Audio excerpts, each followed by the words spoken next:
So what got you here isn't going to get you there.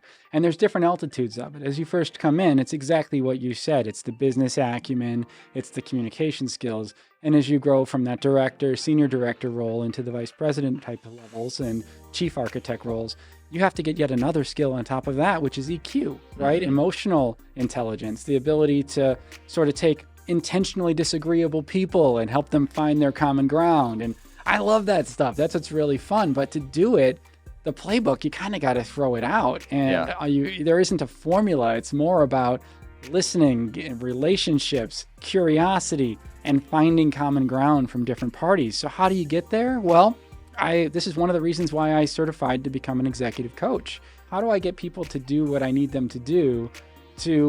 What can I learn from everyone around me? How can I get curious with the types of things people are concerned with? How do I build real relationships? How do I create actual meaning and purpose-driven approaches in the things I'm doing? So when I go home at the end of the day, I feel fulfilled, not just like I checked a whole bunch of things off the list. Yes. And that changed everything. That changed my entire perspective from just a producer of work to somebody that's trying to drive benefits for everyone around me. I'm being a part of everybody else's success and them being a part of mine.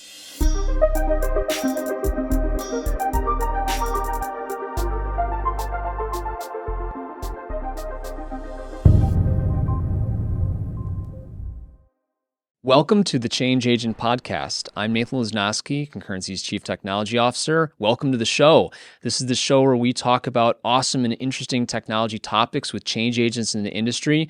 We've had awesome guests on this program. We've had people talking about IT's relationship to armored cars. We've talked about transformation of the window industry, healthcare, the building of manufacturing and how that's being changed. And this is going to be a really interesting conversation because we're blessed to have Grant Ecker, the founder of the Chief Architect Forum.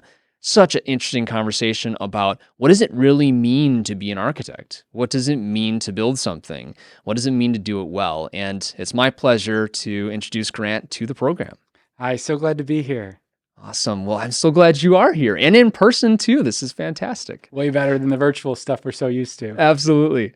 So Grant, tell me about who you are. Like, who are you and what even caused you to start the Chief Architect Forum? Well, I'm a career chief architect. I've been in that role now in 3 different companies, and I started a forum for my peers because oftentimes, we'd get invited from a vendor to, a dinner to meet our peers. And usually it's kind of just a sales pitch, right? So I tried to figure out a way for us to get together to be able to share knowledge. We're generally the folks that kind of understand the whole landscape of the technology in an organization. We act as the chief coach across the technical community. And then kind of the other fun part is we're the chief family counselor across the CIO's team, really helping to sort of bring the voice of their own people up to the answer that makes the most sense for the organization. I like that word, chief counselor, the chief technical counselor, but also maybe like connecting people that need to be talking with each other in the business. 100%. Oh, that's awesome. So when you got to the point where you were materializing that as a thing, like how did you get it started? Well, it started because this is kind of funny because necessity is the mother of invention. So I was part of a forum in a previous organization that we paid for with a membership. And I went to my boss in my new company. I'm like, hey, boss, here's the bill for the forum I'm a part of. It's really important so that I can build an external perspective to balance the internal perspective. One of the roles of that chief architect role is to see the forward-looking landscape, understand what's happening from our peers in industry, and bring that internally, balance it with the internal community of technical leadership. So it's very important to bring that in so you have that resonant voice and you're really bringing advice in that makes sense. So there was a kind of a, oh, geez, what do I do moment? And I connected with Paul Price, the CEO of ISA, which is a nonprofit for Association for Architects. And he wanted to build a forum for chief architects. So I was like, well, this is perfect. So we took his network out of Europe and my network out of the US and just started having conversations. A couple people were building some amazing things, like Mike Fortuna out of Train was talking about an innovation pipeline. Uli Holman, who's out of Microsoft, was talking about the AI roadmap that he was building out, which obviously we've all heard of now. So that was an amazing conversation. And we just started to build organically around topics that resonated, around thought leadership that we had in our own membership. And it sort of grew organically. And now we have leaders of different segments of the forum, which is really fun.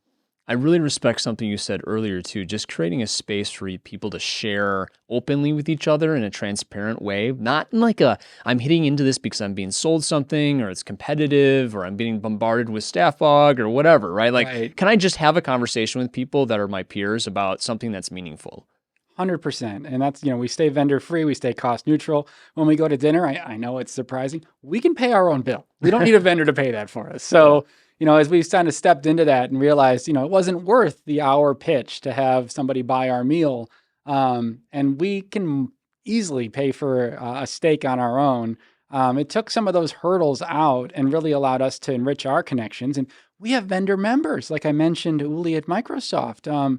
But what's great is when someone like him joins our forum, they're not selling. They're joining as fellow chief architects, sharing what's important, what things to think about in general in the space, and what's been keys to their success. And as we learn from each other and ask questions, it makes us so much more effective in our own organizations. I sort of went through a couple of these conversations on AI, and then one of the big four consultants came across the company and was looking for people that knew about this space. And I had answers they didn't have, thanks to some of the brilliant people in my peer group. And they're like, geez, this direct report of the CEO, Grant should really be leading our AI program. And I was able to step into some pretty incredible opportunities. And honestly, I credit that to the time and the insights that my peers share.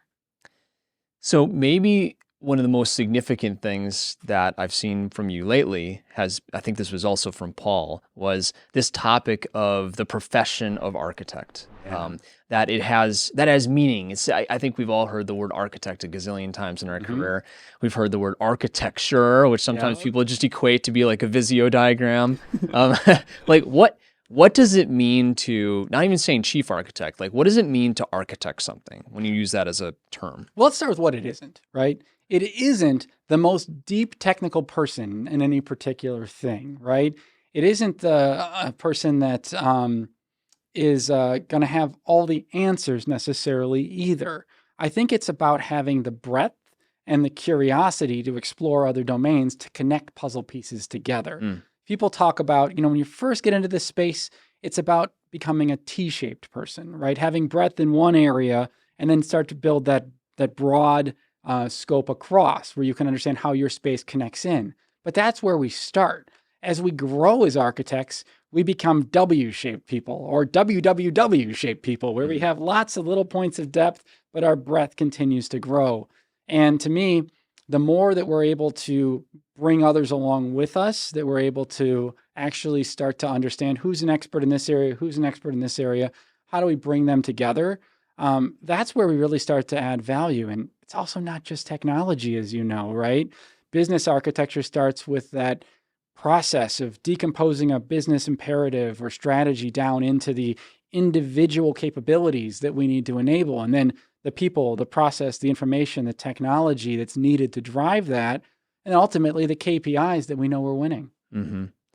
What do you think are the essential skills of an architect? I love that question. Okay, so there's this really great piece of research by CEB, and I'm not going to get it perfect, but number one is business understanding, right? I'm making a clear understanding of the problems we're trying to solve. Two, technical mastery. We generally bring that pretty much automatically from our backgrounds in terms of how we got into the role. Third is communication, clear communication in terms of speaking in things that are going to be meaningful to the audience at hand. In a technical audience, being able to be enough in the weeds where they actually see that we know what they're talking about and being able to engage in that space. And with a business audience, not getting that glazed over look that can start to happen if we're not careful. I think those are some of the main important areas to focus on. Yeah, I think if you were to take a huge percentage of architects many of them hit there from that technical understanding that they had. They became the smartest person in the room on a particular domain. Mm-hmm. And that served them to get to that point. But we all heard that statement, what got you here is not going to get you there. People get promoted into that architect job, but they don't have the communication skill and they don't have the business acumen or Right. engagement with the business to pivot from a technical conversation into a business value-oriented conversation, which maybe kind of gives architects the bad name in a sense. 100%. Like, because I think when I think about my normal architect in most businesses, it is that technical zone. It's not someone that can engage the business. And sometimes you're then partnering them with the BA. Like, how do we get out of that trap? Like, is that a reset of job expectations? Is it a training program? Like, how do we beat that problem? Well, you nailed it, right? It's what got you here isn't going to get you there. And there's different altitudes of it. As you first come in, it's exactly what you said. It's the business acumen, it's the communication skills. And as you grow from that director, senior director role into the vice president type of levels and chief architect roles, you have to get yet another skill on top of that, which is EQ, right? Mm-hmm. Emotional intelligence, the ability to sort of take intentionally disagreeable people and help them find their common ground. And I love that stuff. That's what's really fun. But to do it, the playbook, you kind of got to throw it out. And there isn't a formula. It's more about listening, relationships, curiosity, and finding common ground from different parties. So how do you get there? Well, this is one of the reasons why I certified to become an executive coach, because ultimately those EQ skills and those negotiation skills all come back from a root in empathy. And to build empathy, that's not a technical training, right? You can't go to Microsoft training for Right. empathy, but you can go into some of these HR tracks of training that I find to be absolutely fantastic, starting with getting an executive coach to help you see what you're not seeing and hold up that mirror. You're not broken, by the way. Coaching isn't for the performance challenged. Coaching is for people that are really firing on all cylinders, and how do we help them take their game to the next level? Right. So that for me, getting an executive coach brought me kind of over that hurdle of being a super manager of trying to do everybody's job Yeah. to empowering others and helping to find the blast radius that isn't going to sort of destroy the individual, but give them a learning zone that's safe. And then ultimately step into what I was going to need to do with executives as well. Ultimately learning that, more than just having an executive coach teach me, I need to become one so I can be that coach for others in the technical community and help rise all the other ships. That's a huge point. Especially as you move into the executive conversations, that in and of itself is its own skill. And it's both EQ as well as being able to feel comfortable in that conversation that you belong there. That's one of the harder things I've seen. Some people, as they move into that spot, they just don't feel like they do belong there, but they just don't feel like they belong. They don't have the self-confidence or they haven't done it enough times to feel, oh, I can rock with these people. I'm totally cool here. And maybe that's where some of that coaching as well can come in, is just helping a person to realize the steps and who they are in that part of that conversation. Boy, you couldn't be more right. The one thing that's absolutely the biggest hurdle we face inside of our organizations is fear, right? If we can step away from fear and actually create something that is a safe environment for ourselves to go explore, that is when we can be at our best. And I want that for everybody watching this, is how can you get further away from your fear and more into your comfort and trust in yourself to really push yourself ahead. You mentioned EQ as well. We're doing a course right now on radical candor. You're familiar with that or No, not? but what an amazing title. Oh, I'm yeah. already in. It's awesome. Yeah, I recommend it to everyone. It's care personally and challenge directly. Love that. So it's this idea that, like, you're trying to weave this line between you actually do want people to take it personally and you want to engage them with empathy, but you also don't want to fall into the trap of not conveying the truth to them. Or you don't want to fall into the trap of conveying truth, but doing so in a jerk kind of way. And I think people can fall into both those traps in the architecture zone 100%. of, like, just running in like a bulldog into a meeting to try to crush like this effort that's going on within the organization, or just letting it happen because they're afraid to challenge. There's this middle zone for that. Completely agree. And a lot of that, like latter thing you just said, comes from fear, right? Around How is someone going to hear me? And honestly, if we as architects don't step in to challenge, we're just making people feel good about bad decisions, and we're not really doing our job. So I couldn't agree with you more on that. You mentioned something before that, though. Help me out. What did you just mention? Because I want to bring a point in that one as well. Well, was talking a little bit about the idea of challenging, caring personally, challenging directly. Yes. And I guess one area that I was thinking about that in the context of is like a lot of, especially in the chief architect zone or corporate architects, they get engaged with a bunch of business units that have their own autonomy. Yes. And I sort of feel like that's one of the more complicated spaces for architects to live in. Totally. And there's political relationships, there's financial P&Ls in the way, and you're trying to drive good, but sometimes like all of that gets in the way, as well as your ability to engage and not break all the china, but also like do it in a way that's truthful and conveying something. Like you see a problem, you know it's there, but getting through all that can be a trick. Like what's your perspective on that whole picture? And it actually reminded me of where I was hoping to pick up. And that was around going in and crushing others, right? So if you think there's an enemy in the room, you've got it totally wrong, right? It's almost as bad as trying to come up with the architecture design with no one else around you, right? These are two huge failures. No one's your enemy. And that's actually what's different about architecture is we are there to find the common success for the organization. And that means that the guy who's a little bit tough to work with or whose perspective you don't understand, that's the work. If you can't understand their perspective, you're not trying to beat them to submission on a different plan. You need to stop what you're doing, cancel the meeting, and get one-on-one time with that individual to break down where are they coming from? What is the thing that's driving their behavior? Because more often than not, you're going to find out that there's a piece of the business you didn't understand, and you were about to bash that with a hammer to get some other outcome and not realize the side effects. Once you can understand their perspective, you can engage with empathy, and they've felt heard as well. You're no longer a threat to them. Barriers are lowered and conversation can happen. Would that be your advice for someone who's even trying to, I guess, gain credibility at different areas of the business? Like say there's an application group that's working within a specific product team within an organization. You're from corporate. Totally. Big bad corporate, right? You're trying to create a relationship. That's not even about like just technical credibility as much as I'm here to help. We're partners. Well, the trust equation, the divisor is self-orientation, right? Where the top of that is really intimacy and adding value. So, and the reliability of doing that time and time again.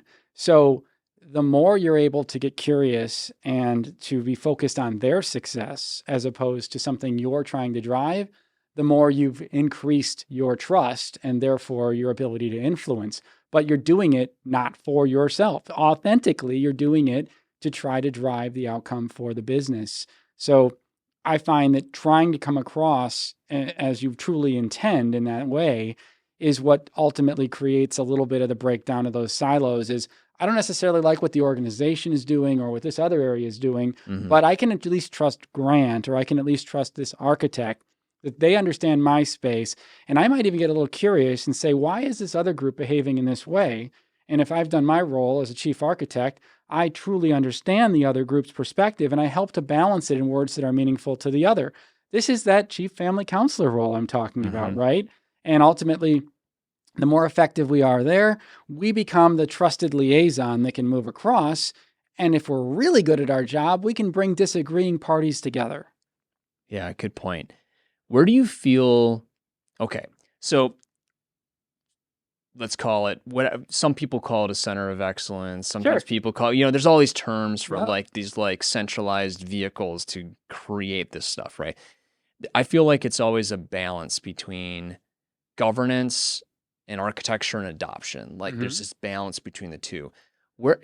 Is it a balance? Where do you feel like the main role of, say, corporate architect, chief architect kind of function? Is it like defining the structure that people like, here's the playground. As long as you play in this playground, you're going to have fun. Everybody's going to be good. Nobody's going to fall and break their neck because we got the right stuff underneath the swing set. Or is it like, I'm going to go get in there and help you have fun, like you're just sitting there on the swing and like nobody's pushing you and you're not having a good time. And I'm going to go over there and like push you. And then you're going to learn how to swing for yourself. And then I'm going to go walk away and help someone else learn how to swing. Like, what's that? Like, are those both things for you? Or is like, does one have a heavier weight than the other? So this is actually one of the common misconceptions, not that you've just said a misconception, but you've given me a wonderful place to talk about it, that people have about architects. And that is, we're going to hire a bunch of architects, and then they're going to come in and they're going to put together a framework to govern us to do the right thing. Mm-hmm. And what the assumption there is, the architects know what the right thing is. Well, how could they? Is it going to be application consolidation and vendor consolidation? Is it going to be digital transformation and business transformation? Is it going to be technology enablement and driving out sort of competitive advantage capabilities? Is it all, right? Is it in the back office space? We want to consolidate and create some synergy so that we can fund the digital transformation and the technology enablement. So the key there is, before we start to pull out the governance gavel, like, put that crap away, get curious about what each of the CIO's direct reports needs and each of the line of business leaders that they are supporting needs, and then start to understand, okay, what are the common threads? What do all of us want? Okay, and what are the things that are going to be specific in particular areas? Now you understand where the company's trying to go and how the technology adoption and what implementations are going to drive those particular outcomes. That's what you build your governance around. You have to start with why, then what, and now we can get to how. Because if I'm starting to do, technology consolidation in digital transformation, digital enablement, I'm stopping the organization from innovating, and I'm causing them to actually have to go slow. So that's the most important thing, is keeping your ear to the ground, knowing what the business is trying to achieve, and then helping not govern as some kind of third-party police, but simply bringing the news of where their organization is heading back to the people who want the particular outcomes and saying, is this what you really wanted?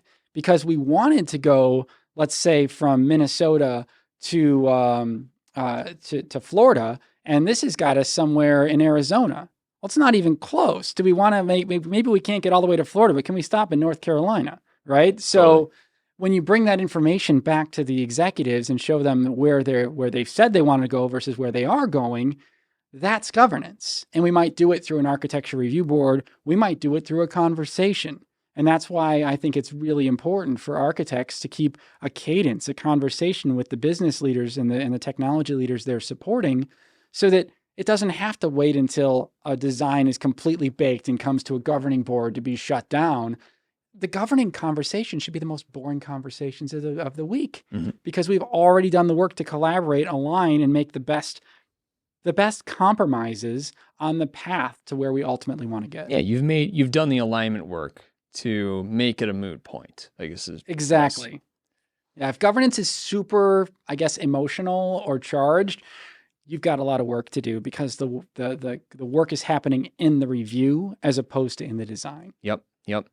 We have a term, 50% of zero is still zero. Love that. It's like, if you don't get off the ground, you're not building momentum towards something, and you're trying to govern it before it's even gotten off the ground, it becomes this like self-defeating effort, right? You're just, 100%. You're having a company that's not engaged in innovation. Now, on the flip side, like, you can do so and create all sorts of problems for your organization too. Well, like level zero heroes all over the business creating things, but I'd rather have people thinking about the future of the business than just being governed by somebody. So 100%. And generally, things change too. That's the other thing to pay attention to. So Yes. if we bring something forward and say, this really isn't aligned with strategy, and no one cares, this is a moment to pause, stop, and reflect, because sometimes there's maybe a little bit of ego. Maybe we've said this was a strategy, but we actually aren't going, that's off the table now. Maybe there's a new sheriff in town, and although that same leader still believes it's the right thing to do,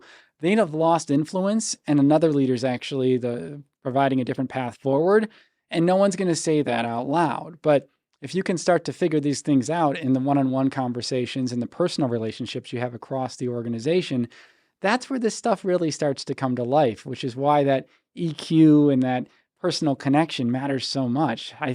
This is actually a really important point I'd love to make as well, which is, it's not about just the work anymore, right? If you're connecting with an executive and you're spending all your time on the work in front of you, you've missed it, because really what's there is a deeper arc of a relationship that you can use together to drive outcomes. So ask them how they are, ask them what's important in their life, and get to know them as people.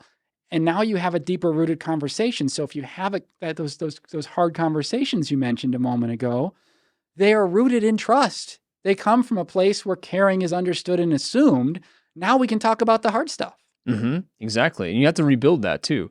Sometimes when you have that trust built up, you're not pulling away from the trust, but you're pulling from what, like, the emotional piggy bank, in a sense, Yeah, as you like have the conversation. But you've put all the deposits in to be able to earn the right to provide the feedback, because maybe you took some feedback earlier about how you've even engaged. That's, I think, one of the things that we've also sort of been talking about in this radical candor thing is, look, if you're going to give radical candor, you better be ready to get it yourself. 100%. And you start there. And that's probably the hardest thing for all of us, is like realizing that I need to be asking for feedback before someone else does. But that earns you credibility across the business. Couldn't agree more. I was thinking about something you just said, which was this like mapping between the efforts that you're doing and the shifting business strategy, or what's important to the organization, or who's an influence.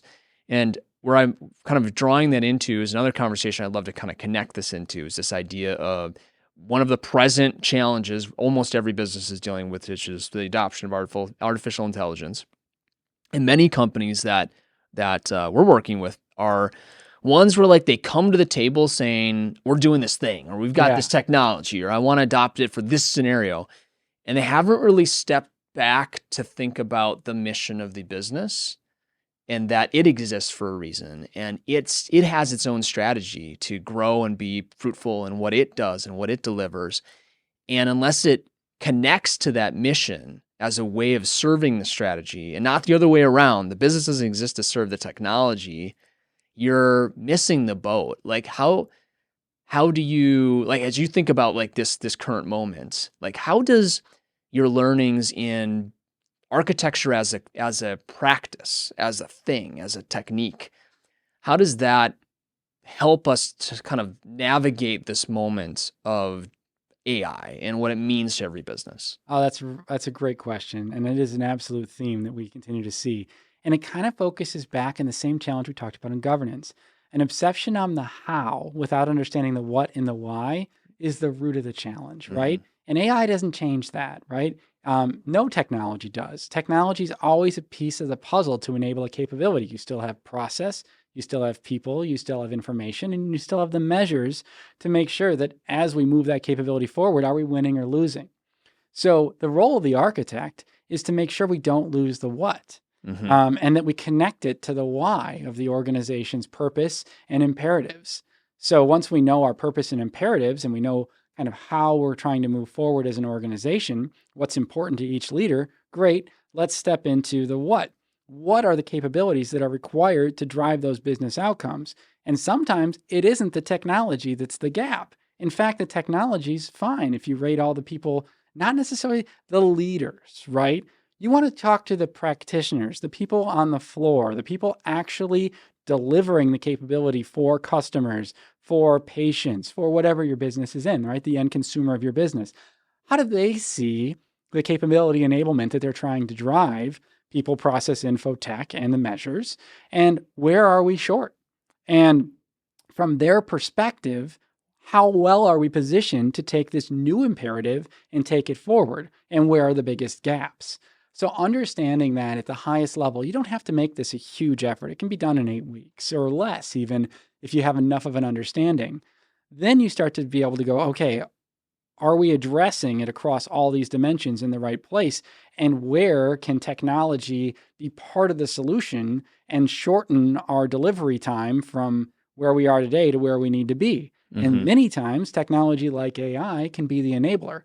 But if you're applying AI in the context of the understanding of the right problem to solve, and then actually how that problem is solved in the broader context of the people around it and the information available, now you're in a place where you're less likely to have that golden squirrel of enamorment Yes, and to yes. actually focus on something that's going to drive outcomes. Agreed. Like I think we're at one of those moments where the expectation setting is going to be the problem as people hit this. I'm not a huge Gartner hype cycle guy, but like this whole trough of Oh, disillusionment totally. thing, No, like it's it's here. it's going to be totally about like we set expectations that it's going to do X. Technology hasn't really. It's actually evolving faster than you'd ever thought it would evolve, but Hmm.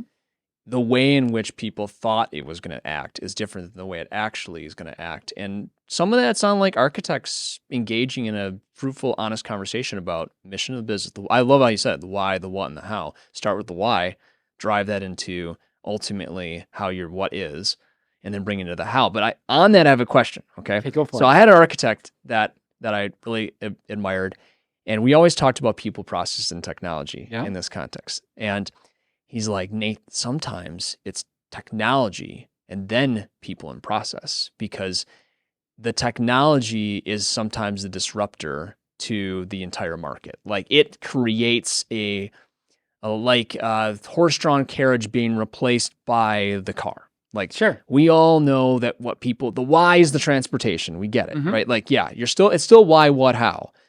But is there sometimes a laziness in architecture with some that is, maybe that's the wrong word Oh, choice, it's but probably like fine.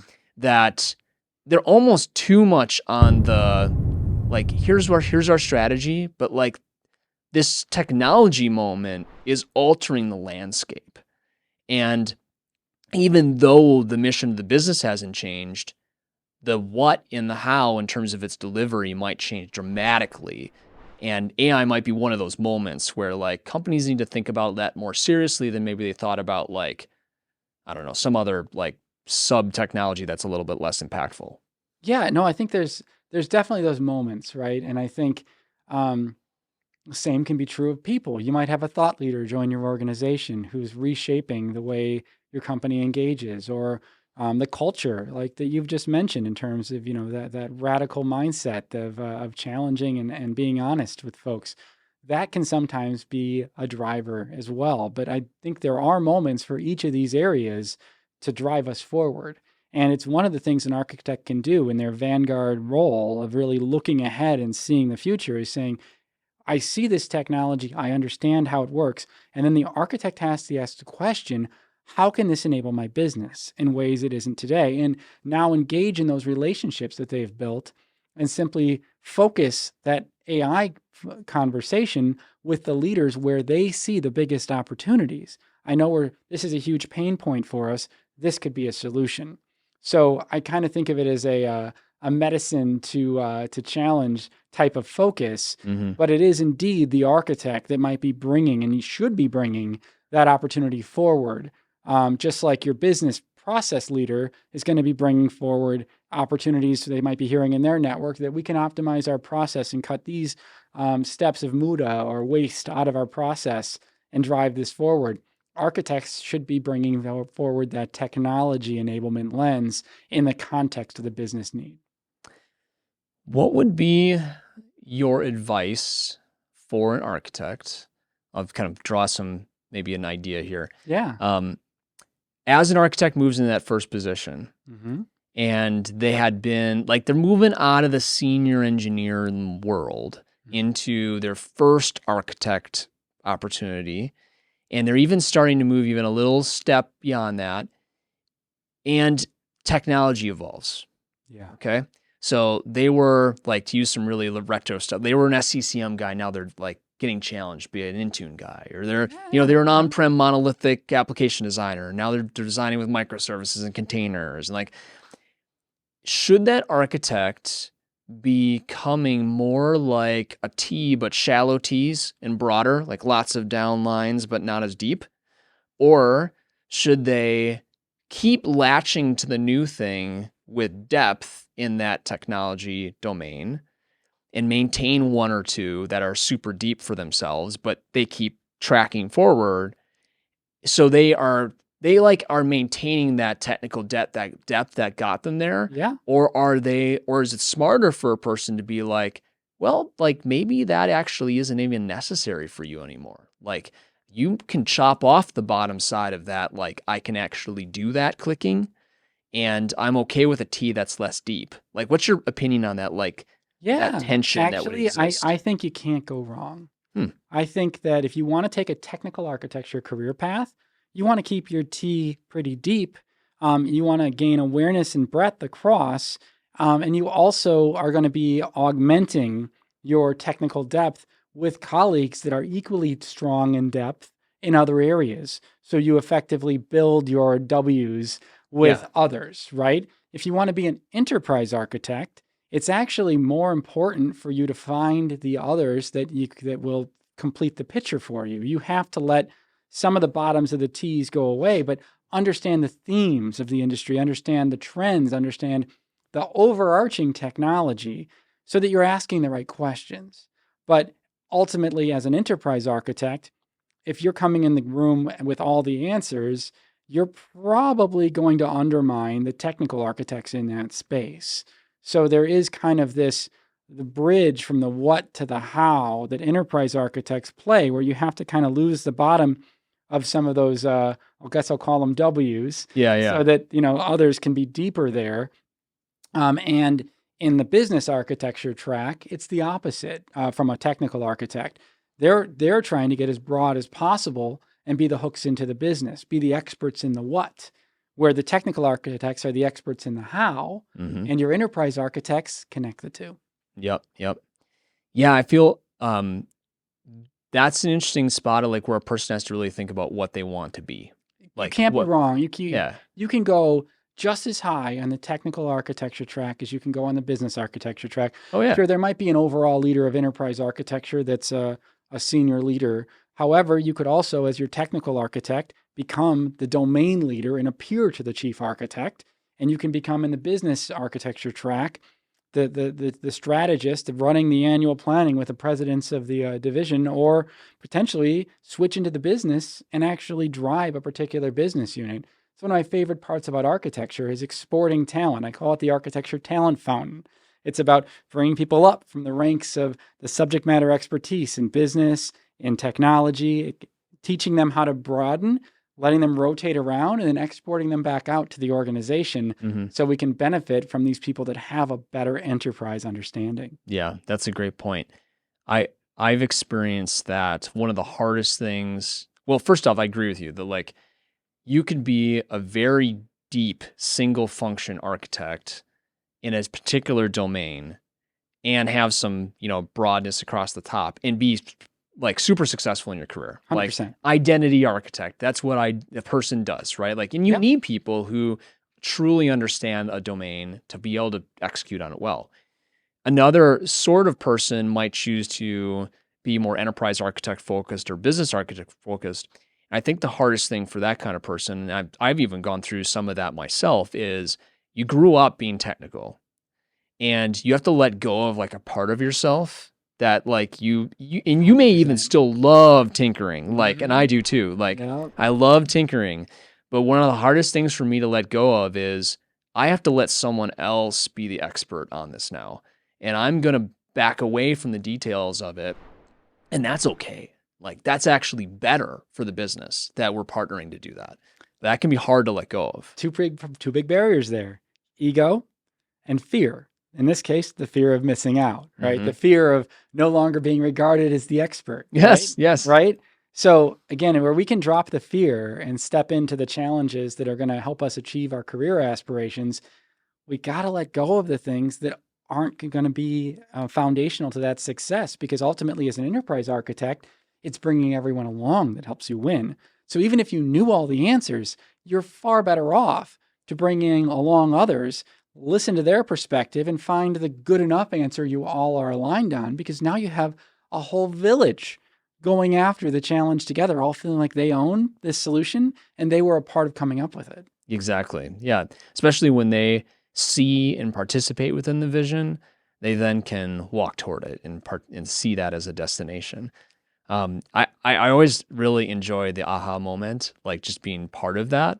And I found that as I let go of some of the like doing this clicking Yeah. skills, clicking is probably the wrong word choice, but like the doing skills, you have time to invest in the executive skills, the EQ skills, not that you can't have those regardless, but like that those are another set of skills that complement where a person might be also interested in going with their career, right? So there's a lot of different spots. I think EQ can't hurt you regardless of where you are, but No, it but can't. And it is usually the limiter. When yeah, you come into architecture, how much EQ you develop really determines how far you go, even in the technical tracks. very Because if you true. want to be a super senior technologist, an identity architect, as you mentioned, well, if you can't explain how that works to somebody else and sort of address their concerns in a logical way, if you're just kind of bowling people over with, I know the answer, get out of my way, um, you're somewhat limited in how far you can go. Yeah. So question on I'm going to draw a similarity here between like building buildings Oh, and this. easily Okay. done. Yes. So we have architects in building buildings Yeah. and we have engineers in building buildings Yeah. and they do different jobs. And in IT, I don't know if we draw the same distinction Oh because my sometimes we gosh. think of engineers as like doing actual like configuration work rather than actually engineering and architects. Like talk to me about that. Like what's your Okay. So this metaphor works perfectly. So a building, we're going to make sure it's designed correctly as architects, right? It meets all the code, the plumbing, the electrical is all routed through correctly. But when it comes to the carpentry to actually build the thing, we're going to let the engineers come in and do their work, right? We're going to let the folks that are the technologists put the structure together in the right way. Similarly, there's a bit of significance altitude that starts to drop, where it's no longer architecturally relevant or architecturally significant. The type of tile you use in your bathroom or in your kitchen or in your backsplash is not architecturally relevant. So that's a place where you have sort of the business analyst role taking over to help kind of put the final touches into the things. UX person? Yes, the UX person, right? So the bridge there is the UX person to the business architect, to the enterprise architect, ensuring all the designs are there, to the engineer, to the carpenter, right? So there's sort of this wonderful V of enablement, and every role is important.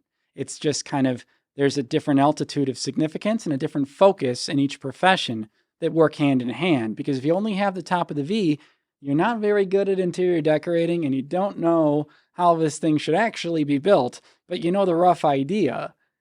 You're probably going to miss some things on both sides. So we all really need each other, which is what I love about the ecosystem. That's interesting. So where my head went was like, so I've got this friend of mine, and they do structural design, right? So Cool. like structural engineering of Yeah. like large buildings that this particular nut is going to be able to hold the nuts in the way that it's built. It's going to not fall apart, and the building won't fall down via a certain amount of stress from heat or this or that, right? Like Yeah, these sure. like crazy interesting engineering problems that like I'm never going to get into in my life, but I'm just fascinated that that's what he does for a living. Sure. But there's still an architect that looks at that building and says, dang, that is an ugly building. Like it should look more like this. And this is what's architecturally relevant. And here's how you should structure it. And here's what it should look like. And here's the way that we're going to do the eaves and all these things from a big picture. But then when it gets to like, all right, we got to put this pillar in the right spot. And like, it's got to have the right nut on it. And like, that is the engineer's job to be able to select that specific thing.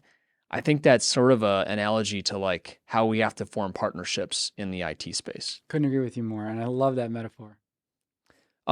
Okay, man, this goes fast. It does. Holy smokes. Okay, so this has already been an interesting conversation.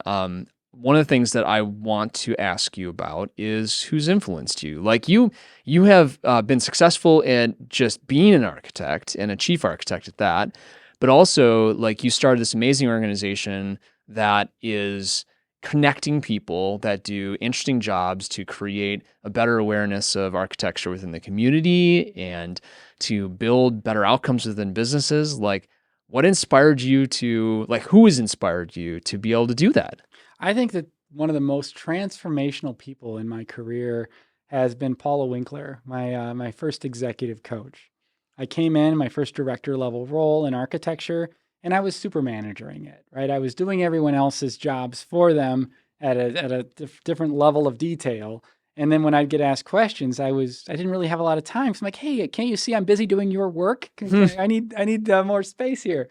And I didn't realize I was missing the entire point. So she really helped me shift my perspective from how do I get people to do what I need them to do to what can I learn from everyone around me? How can I get curious with the types of things people are concerned with? How do I build real relationships? How do I create actual meaning and purpose-driven approaches in the things I'm doing? So when I go home at the end of the day, I feel fulfilled, not just like I checked a whole bunch of things off the list. Yes. And that changed everything. That changed my entire perspective from just a producer of work to somebody that's trying to drive benefits for everyone around me. I'm being a part of everybody else's success and them being a part of mine. And when you think about it, we're in these glass buildings every day, and yours is beautiful, by the way. Oh, thanks.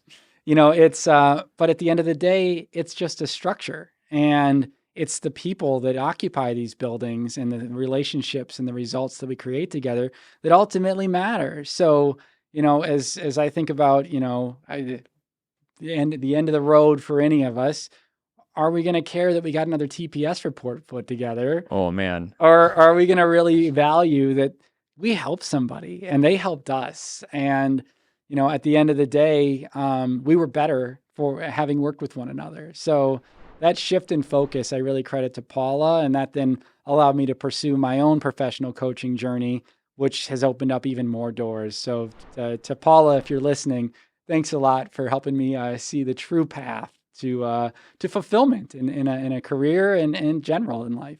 Oh, man, that's an awesome story. I love the idea of like, we as architects can be so focused on the solution, the right thing to do, this is the right architecture. I know the right architecture. I just got to lead people toward it. And we can forget that there's people between that place and here. And that I don't want to just get there myself. I want to get there as an organization, as a group. And maybe I'll learn that architecture needs to pivot because of something I didn't know and have the humbleness to be able to accept that. That's one of the harder things as an architect, I think. Ego is so hard. Yeah, absolutely. I always say, if you're coming up with the perfect solution in a room and you look around, there's no one else in it, erase the entire whiteboard and fill that room with people and start over. Yes. That's a great point. And I like that what you're mentioning about the houses too, like the glass buildings that and I suppose nothing in a sense is, man, this is like a total aside, but nothing is reminding us of this as much as pre-pandemic, pandemic, and now where we realize that being together as people is important. It makes sense, but it's all about the relationships. The 100%. relationships are why you invest in any kind of, that's why you do it in a sense. It's the entire purpose. Yeah. What is U2? There's a U2 song where it says a house doesn't make a home. This, I think that's true for any relationship that yeah, it's here. But it's here to fulfill relationships that we have together to be able to do something, to fulfill our purpose. Purpose driven, man. I love that comment too. So awesome. Yeah. Well, I am so glad that you could be on the show today. This is fantastic. And what a great primer. It's just any architect in general being able to be successful in their career, thinking about as they move into being an architect and moving through different options that they have as they pursue what's right for them. Just thank you for exposing us to all of that. Absolutely. And folks listening, if Chief Architect Forum, if you are a chief architect, apply to join us, chiefarchitectforum.org. Also, if you're just interested in the architecture career path, follow the Chief Architect Forum on LinkedIn. And if you'd like, add me as a connection, Grant Ecker. I'm the founder and chairman of that group. I'd be happy to connect. And I love helping people along their way. So feel free to shoot me a note and maybe I can be a part of your success as well. Awesome. Thank you, Grant. And we will see you next time on the Change Agent podcast. We are so glad that you took the time to listen today. Hope it was an awesome time. And we will see you at our next episode.